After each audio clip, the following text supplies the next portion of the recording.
so I know Steve has a video he's prepared to give you some inside information on his production. So we'll screen that in a bit. But other than that, who's got a question? Who's got a comment? So I mean, I'll just tell you about the CoCo Crew. I think it was last CoCoFEST, I kind of started proposing the idea to Neil and some others that maybe we could have a podcast. Boise was excited and kind of helped us with some artwork and some encouragement. And Neil had, for a while, had sort of been constantly chatting me and poking me and saying, hey, I'd like to do some more stuff in the community, but not from a real technical coding kind of perspective, but from a contribute to the community perspective. And so I kind of had him in mind, in the back of my mind, for those kind of opportunities. And I've been listening to podcasts from a variety of retro computing communities that are out there, and some better, some worse. But Randy Kindig has been part of our community off and on a bit. I listened to some of his stuff, and kind of got to the point of, well, why don't we have a podcast? And then eventually it came to, well, because none of us have made it, right? And so at some point it kind of clicked, and I knew Neil had done some DJ work, and so had some amount of audio editing skills or whatever.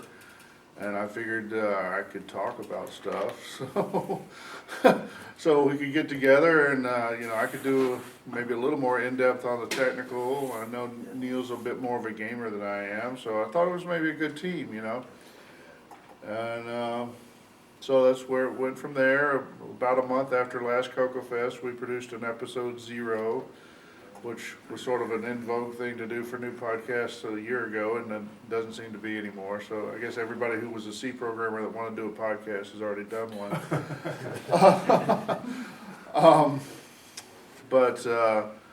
Anyway, we did an episode 0. We kind of didn't have a huge agenda at that point. We're just kind of trying it out, see if the chemistry was okay, kind of get a feel for it. Neil get a chance to do the editing, see how that comes out. And just in releasing that, you had to set up a certain amount of infrastructure. At that point, we were using Libsyn, which is a pretty canned infrastructure provider for podcasts. But still, you had to get a little bit together. We had to get on iTunes. You had to have the icon the right size and shape for your podcast and that sort of thing. So there's a lot of lessons to be learned there.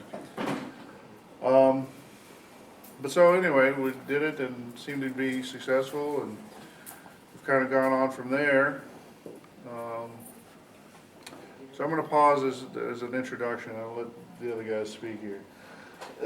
I think Curtis should come up here too, because Curtis is my partner in crime as well. So there's not going to be trivia. No trivia. You already Only Canadian trivia. You want to go next? How much maple syrup does it take to power a cocoa? Depends on the pancakes. Yeah, that's right. Well, I just want to say I'm really happy to be here. This is my first, as my wife calls it, nerd convention I've ever been to. So, Congratulations. And I feel like hopefully I fit in and hopefully accepted. So, and you guys are the first podcast I've ever listened to. I've never heard a podcast before. So basically what I did was about a year ago, I started a YouTube channel with my kids because we all played this game called Minecraft.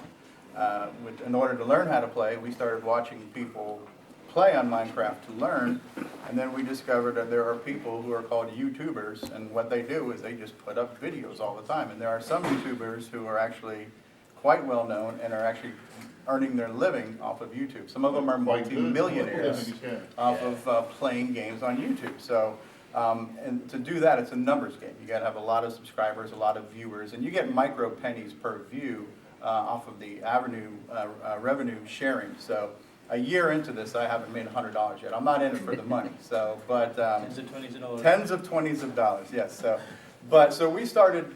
So then my kids were like, "Well, let's do Minecraft videos, and let's do this, and let's do that." So my first YouTube video was a video because I also do technical training, so I'm used to like teaching people how to do things. I had to learn to install mods to Minecraft because the kid's like, I want to run this mod, I want to do this, I want to do that. So I had to figure out how to do it. Since I had to figure that out, I'm like, well, let me make a how-to video because I'm sure I'm not the only idiot who had to go through this process. So let me help out the next idiot. And I made a video on how to modify Minecraft, and then just kind of evolved from there. We spent about a few months doing lots of Minecraft videos. In the back of my mind, I knew I wanted to do retro stuff because I've been playing games since the late 70s. And so I'm like, well, I'll do the stuff for the kids, but Daddy's going to want to do something at some point too. And I always knew from day one I wanted to do CoCo videos because that was my thing. My childhood was, and when I say childhood, I was about 14, but my youth was wrapped around my color computer. I lived inside that thing. And so I figured one of these days I'm going to start making CoCo videos. And in order to do this, I figured nobody's going to know what the hell I'm talking about. So I started off by making a video which was my version of Boise's book that I didn't know existed. I put together my own little PowerPoint on here's what the color computer was. It was this computer, here's a couple of pictures, here's some snapshots I found on Google, and let me explain to somebody what the hell I'm talking about, because nobody's going to know. And so I made like a 25-minute video on the introduction to what the color computer is. I did that, and then I started making games. That led to finding out I wasn't the only person in the world who knew what a color computer was. And so I started getting comments on the video. I started reaching out, looking for people too on Google+. I found out about the Google+ group, which introduced me to the Facebook group. I started getting comments on my videos from people like Curtis and Alan Huffman and a few other people. The thing that blew my mind too was I had made a video of Double Back. Somebody shared it to Dale Lair, said, hey Dale, you should take a look at this. And then I saw Dale Lair put a comment on my video and I was like, oh my God, my mind is just blown like a childhood hero. I said 2 words about something I did. I was blown away. So that was kind of cool how it all became connected. I started to learn about the community. I'll just, if I could pause you, yeah. it's probably good that he met Dale Lear before he met Steve Bjork. So I've been doing the videos for about 6 months. I've known about this community for about 6 months. I owned a CoCo when CoCos were new. I didn't do too much with the CoCo 3 because I kind of moved to the Tandy 1000 at that point, but I think like everybody else, I had one. It was a part of my life. I didn't then, and I don't now do anything serious with it. I play games, and I'm a guy who plays games. It's what I do. So I know it can do other things, and my computer at home can do other things, but I don't do those things either. That's just what I choose to do, and I think the cool thing about a platform is that if it can appeal to everybody. It can appeal to people who want to run OS 9, who want to write utilities and tools, and who also want to play games. That's a great platform. And this 35-year-old platform still does that. So because of YouTube is why I'm here. And so it's been very cool. I did put together a video that just kind of shows how I make the videos because I've been asked that question. So I don't know, do I have to do anything, Tim, to play that? Yeah, so it's about you have to find it in your channel. Oh, okay. It's about a 5-minute thing, and it's just a little thing I recorded showing my software that I used to record with. Are you on the way here? People can see it.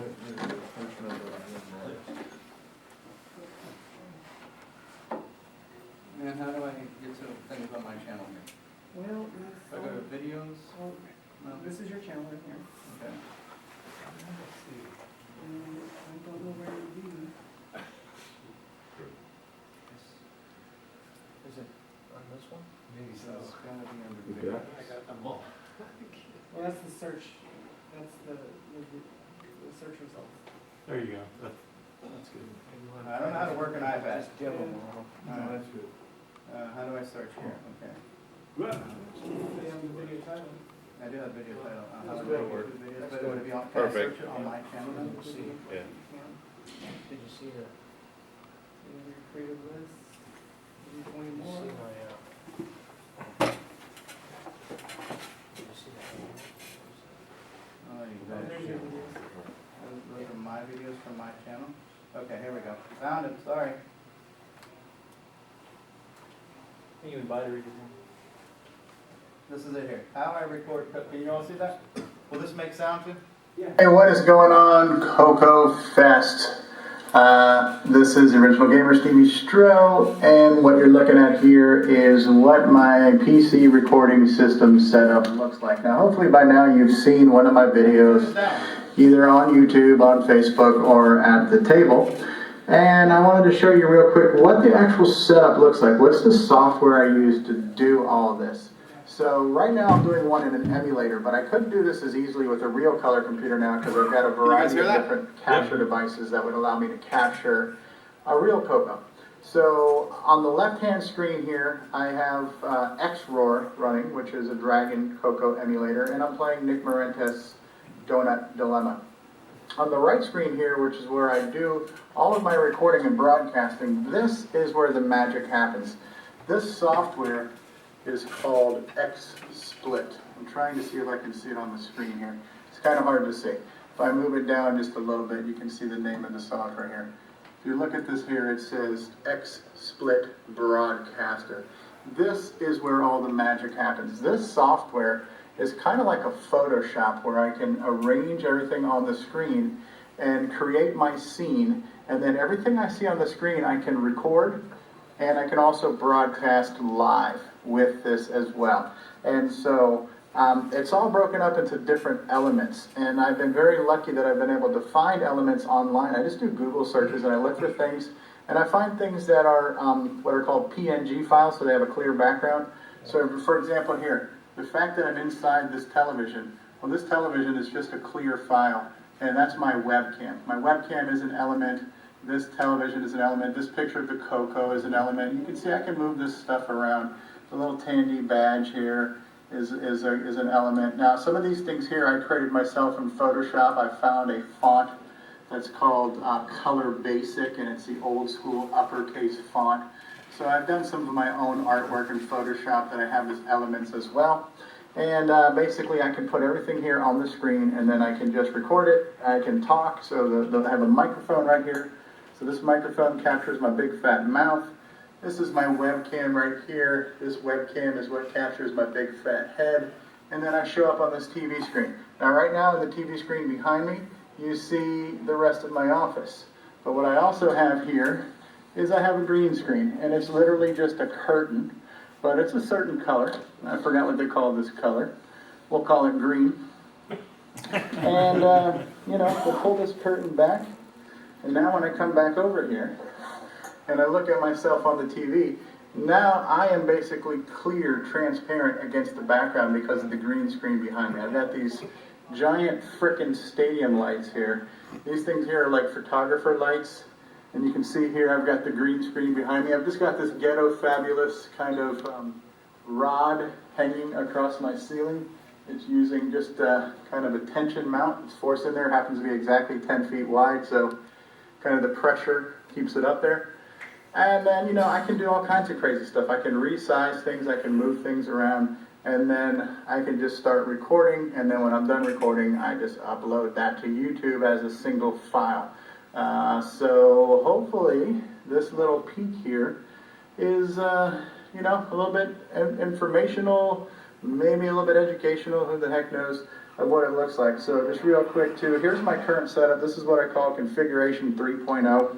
I've kind of go back and forth between using shelves. I'm back to shelves because I got so much crap here. On the left-hand side, I've got my Sega Saturn. I do a lot of live recordings off of that. It's not emulated, it's the real thing. My Xbox One. This is my soundboard. I use this soundboard to play live samples whenever I'm doing a live broadcast. Here's my CoCo 3, as obtained by Neil Blanchard of the CoCo Crew Podcast. This is my primary capture device. This is called a Hodgepodge. This is a high-definition, what's called a PVR, personal video recorder. This will record over HDMI, and it records 1080p high definition at 60 frames per second, so I can capture pretty much anything. I can capture a modern game console. I can capture another computer. I can capture just about anything. Right here, I've got a little device that is called, pardon the noise. So this is one of my live capture devices. This one here is called a USB Live, also made by Hodgepodge. This is an analog capture. This will capture your traditional composite and S-video. The challenge I've been having is that the CoCo doesn't output composite in a way that shows up on modern technology. And so my workaround was this little guy here. This is a completely generic one. This is called a USB analog TV stick.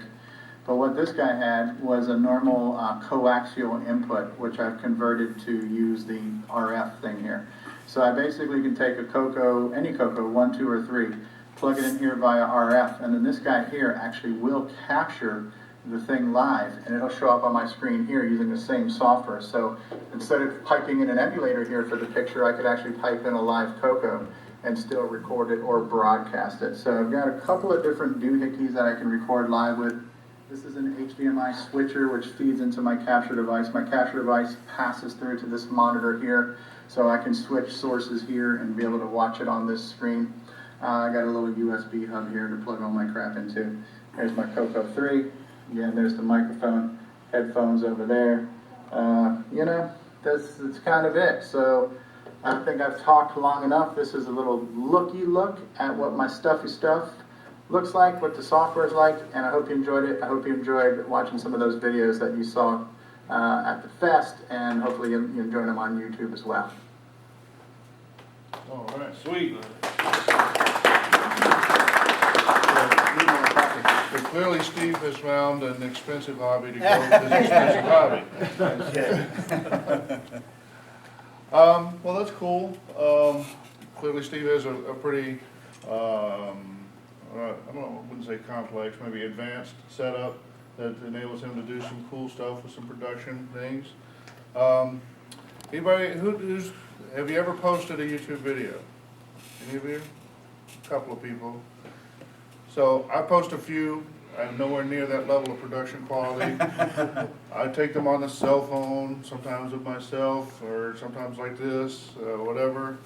It's easy. Thank you, It Tim. is easy as hell to post a video to YouTube. So if you're doing something, do a project, whatever, you know, zap it, send it up. It's kind of cool, right? You can post it, you know, if you have, you have Facebook or Google Plus. Really easy to post those links out and share them with people. And sharing is what makes the community, right? Social media is how I met everybody, so it works. And so like, you know, you don't need Steve's level of production to have something worth Yeah. sharing. My favorite videos are, what's his name now, the guy in Canada who records it all. There's a lot of them in Canada, but, not Tarly, but the other guy, Marlon Lee. Marlon Lee does everything old school, and he records off the real hardware, and I love his videos. He's the one that's always, today, Yeah, we've got. Marlon Lee. Some of my favorite videos are from Marlon Lee, and you know. And I hope you've enjoyed this walkthrough. Yeah, and so the top three compliments that I like hearing are, number one, I enjoyed that. Number two, this brings back memories, because that's what I'm doing, I'm reliving memories. And then the other compliment is, like what Neil said, I like your production value. And for me, that whole concept of production value is something I learned by owning a CoCo, because I knew it was an inexpensive machine, and I saw what people were doing with it, and I was like, there are people who take this seriously. There's people who are proud of what they're doing then as they are now. Mm-hmm. And so that's kind of like a work ethic, value, character trait that you either have or you don't. And I learned that by looking at the amazing games on the color computer, how much detail and thought and how much creativity went into making those things. So that's a trait I picked up and I've tried to carry forward. So because I don't necessarily have any talent, I can masquerade that with technology. But yeah, that's the highest compliment I could hear, is that, you know, I enjoy, this brought back memories. And then if you like the production value, that's a bonus as well. And then, you know, so the other cool thing that's happened, again, not knowing it, the other thing that we've done recently is I can also pipe in a live feed from Skype. So if we're on a Skype call, I can pipe in the video, and I can also pipe in the chat. So when we're doing a live stream and people are chatting, I can have the chat up on the screen. There's so many things I can pull together in this software, it's amazing. So we've done these things that all kind of happen unplanned, all kind of happened organically, but one day I just said, hey, let's play some games. So I'll just do some games on demand and just type in the chat what you want to play. And that was a couple hours of these marathons. That turned into, I remember one time Nick Marentes was typing in the chat telling me how to play Donut Dilemma, because I couldn't figure out how to pick up the dough or throw the dough. Again, my mind was blown. I'm like, the dude who made the game's telling me how to play the game. It's like, pinch me, you know? So that was awesome. So and then we started getting people calling in on Skype, and we're having them on video, and we're getting to listen to them, all unplanned. All just kind of organically happened, and that went to, well, let's plan this next time. and Curtis has been very helpful in that. And so Curtis has been making all these arrangements and emailing. And Curtis and I right now, we've got spreadsheets and lists and calendars and schedules, and we got plans. We even follow them. Yeah, so we actually are now planning things far in advance. We're hoping to be booked through May and beyond. And we've got some really cool projects down the road that, partially because of also Curtis's website, which has been a great resource. I used to just talk out of my ass, basically, because I didn't know what the hell I was talking about. Okay, this is what I think they meant or tried to do. And then Curtis would put some comment saying, well, here's some actual facts. And then I started actually using his website as a resource in advance, and I actually tried to speak a little bit intelligently about, okay, well, this game was developed by so-and-so, and it requires 4K of memory, and now let's take a look. So I sounded less like an idiot after I started using his. So I went from using his website to actually using him.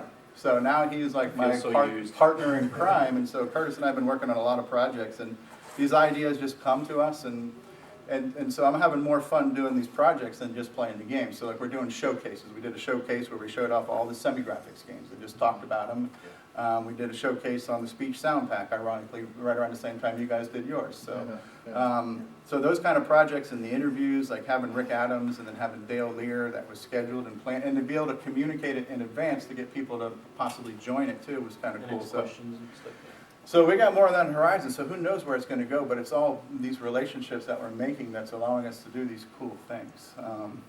Now, when you actually go to do a show, do you have a script? Do you have an outline? Do you have any of that kind of preparation, or do you just sort of bounce it back and forth a little bit and go? It's kind of all the above. Yeah, we do. At the beginning, it was all the bounce back and At the forth. beginning, it was all unplanned, random. Rick Adams was the first one we kind of had a plan for, and basically Curtis came up with a whole bunch of questions because of his knowledge as well. So Curtis had a bunch of questions to ask in advance, and what we're trying to let everybody know too is that if you're kind enough to do an interview, we're not going to ambush you. We're not going to do anything to embarrass you or anything like that, because we appreciate the fact you're even talking to us. So we actually gave them a list of questions in advance, and if there's anything you would prefer us not to talk about, we won't talk about it, or whatever, So we kind of try to give them all these questions in advance to give them the benefit of the doubt to say, I would rather not talk about that. And so we've done that on the last two. When they'd have to look it up themselves. Yeah, that's happened too, where they triggered a memory type thing. And one thing we've started experimenting on the Dale Lear interview is having a co-interviewer, or multiple guests. Like Dale Lear and Rick Adams both worked together at the same company for years, and they traded shared code and stuff like that. So we asked Rick, would he be a guest host with Dale? And then because he knows Dale personally and knew him back in the time, he knew to ask questions we wouldn't have known to ask in a million years. And we had a whole bunch of things that came up, and Dale would suddenly remember something that Rick had prodded him about, and vice versa. So they both were triggering each other to remember stuff that they wouldn't have remembered if we were just interviewing them on our own. And we want to try to get more of that. In fact, one of the ones we're planning coming up here, a bit of a spoiler, and some of you might have met him yesterday because he came back. One of the guys came here last night was Glenn Soggy, who was one of the programs at the Image Producers, who did the original first run of CoCo cartridges in 1980. They actually were working on breadboard prototypes from Tandy for the CoCo when it was released. And we're getting him, we're getting Bill Moles, who was the president of the Image Producers, and then his boss, Al Baker, who's the charge of programming there. And we're going to get a podcast with all three of them on at the same time, talking about early development, how do they got relationship with Tandy, etc. I just want to make a note about Dale and Rick, two of the nicest guys you could ever talk to. Oh, yeah. I interviewed them both for the book. They were just stellar. Yeah, I didn't know about your book when I got into this, and it's been between your book and their podcast, there's so much information, and the list, obviously, and everything else. There's so much information out there. I am blown away that more things are happening now than happened in the 80s. Well, or even 10 years ago. Yeah. So if I could diverge a little bit, just talk about our preparation, So Yeah. we started out, after the first episode. I think even the first episode I had a little bit of an outline. It was maybe just a text file. Tried using Markdown. Anybody familiar with Markdown? Yeah, it's kind of a simplified version of web HTML or whatever. We tried using that, but it's kind of, couldn't find anything that could process it into show notes that you could actually publish. And I think Neil had problems viewing some of it anyway. So at this point, they actually edit the show notes in an HTML page, but so they can be published. But anyway, I try to put together an outline of the basic show. It's kind of formulaic at this point, with the intro and the news and that kind of stuff. And the news items, it's kind of what you're talking about.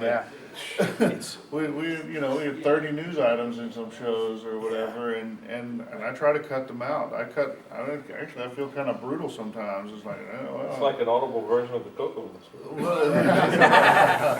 but it's like sometimes, well, look, this thing, well, so he posted a picture, but did he really mean to announce something, or there's not enough information there to really go forward, or, well, he's having fun, that's cool, but is that really news that somebody's having fun with their CoCo? So I cut a bunch of stuff out, and still we end up with these really long things. It's just amazing how much stuff is going on in a month's time, or the past 2 episodes have been 3 weeks apart.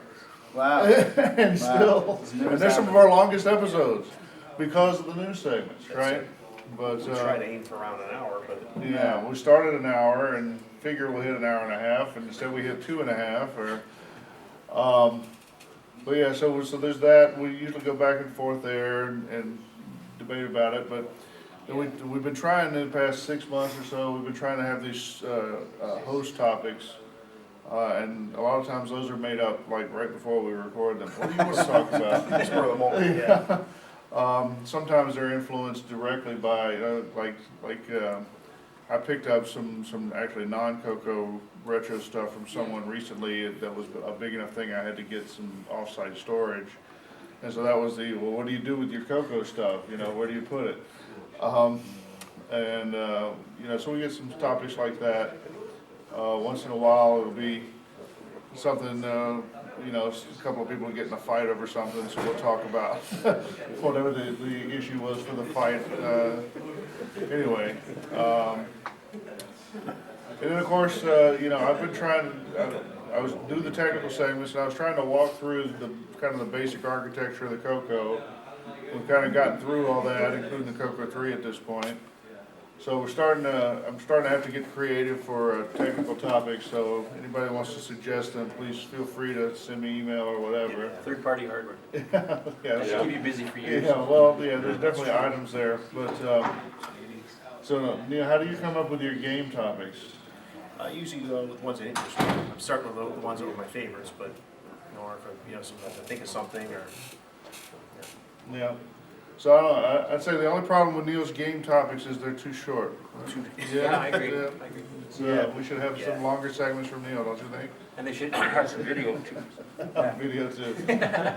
One of the examples that I liked was hearing stories unfold through the different episodes. And the one example that always comes to mind is the fact that VCC was going to become open source and become a 2.0. Right. And then they're talking about doing it. Are they going to be able to do it? Now it's done, and you can kind of hear the story unfold through the episodes. That was kind of cool to be a fly on the wall as that was happening. I liked the roundtable thing you guys had right around Christmas time. That was pretty cool. We should have another one for some More events. people on there. Maybe we should have a CoCoFEST roundtable, huh? Yeah, kind of are right now. Well, yeah. It's been an eye-opener for me, hearing all this stuff. And I'm a junkie for that. I could never get tired of listening to somebody talk about something that's interesting. And if it happens to be geeky, technical stuff, for me, there's never enough. And so what I try to do on the interviews, though, is we try to think of the audience's attention span. So we try to have a 2-hour cap in mind when we do these live interview things, just because they could go on forever. Yeah. And to me, it's all interesting, but maybe not necessarily to everybody else. Yeah, well, we get both ends. We get people who complain about the pet going too long. Mm-hmm. We get some people who say, oh, that just, feels like it's sit down and then it's over. And, so you get some people who want more. Yeah. Well, the way I listen to the podcast is I listen to it in increments, so I'll stop and, do something. So it doesn't really matter to me how long it is. Right. Because I just eat it up in chunks. Well, there's a podcast that's notorious for 6-hour episodes called The Intellivisionaries. And that was the feedback they'd get month after month, and they started to get a little cross with it at some point. But that became their saying is, well, I encourage you to use this feature of most podcast players where you have this double line that you can pause the episode. So, if it's too long, you can hit pause and you can fast forward and that sort of thing. We did put it, that was originally just out of an annoyance, or didn't put in any time references for when the segments were. and people are, asked for that or whatever, so we eventually acquiesced and, start putting in the references if you want to. If somebody wanted to jump forward to a particular segment. Some people wanted the tech segments, some people hate the tech segments, or some people want to skip one thing and go to the next, or whatever, And it's real